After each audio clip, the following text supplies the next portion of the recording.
Hey guys, in this video, I'll show you how to find and add Ethereum on TradingView step by step. First, open the TradingView desktop app, or go to the TradingView website and enter the main chart view.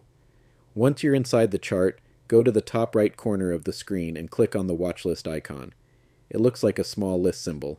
This opens the watchlist, details, and news panel. Next, click on the plus icon to add a new symbol. In the search bar, type Ethereum or simply ETH. You'll see different Ethereum trading pairs appear in the results, such as ETH USDT, ETH USD, and listings from different exchanges. Choose the pair you prefer.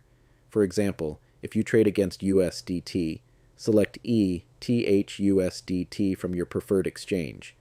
Click the plus button next to it. Now, when you select Ethereum from your watch list, you'll see that it has been successfully added to your chart. And that's it. That's how you find and add Ethereum on TradingView. If you found this video helpful, make sure to like and subscribe for more quick TradingView tutorials. Thanks for watching.